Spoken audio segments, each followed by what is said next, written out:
SIR আতঙ্কে এক মহিলার জীবন স্তব্ধ হয়ে যাওয়ার অভিযোগ ঘিরে চাঞ্চল্য ছড়ালো উত্তর দিনাজপুর জেলার হেমতাবাদ এলাকায়।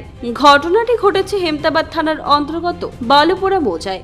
এই ঘটনায় সরব হয়েছেন অল ইন্ডিয়ান ইমাম অ্যাসোসিয়েশনের উত্তর দিনাজপুর জেলা সভাপতি মৌলানা আলহাজ মোহাম্মদ আসির উদ্দিন। তার অভিযোগ, হেমতাবাদের বাসিন্দা সামিনা ইয়াসমিনের নাম বৈধভাবে ভোটার তালিকায় থাকা সত্ত্বেও পরবর্তীতে তা মুছে ফেলা হয়েছে। এই ঘটনায় তিনি মারাত্মক মানসিক চাপে পড়েন এবং দীর্ঘদিন আতঙ্কে ভুগতে থাকেন। পরিবার সূত্রে জানা গিয়েছে, এই মানসিক চাপের জেরে তিনি অসুস্থ হয়ে পড়েন এবং শেষ পর্যন্ত মৃত্যুর কোলে ঢলে পড়েন। ঘটনাকে কেন্দ্র করে এলাকায় শোকের ছায়া নেমে এসেছে। এই প্রসঙ্গে মৌলানা আলহাজ মোহাম্মদ আসির উদ্দিন বলেন, একজন সাধারণ মানুষের নাম ভোটার তালিকা থেকে হঠাৎ করে বাদ পড়া অত্যন্ত উদ্বেগজনক।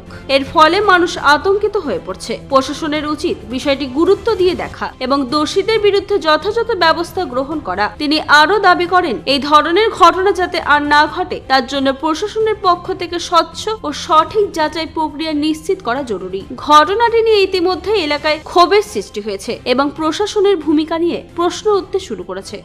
হেমতাবাদ থেকে রামকৃষ্ণ দাসের রিপোর্ট, কুলিক নিউজ।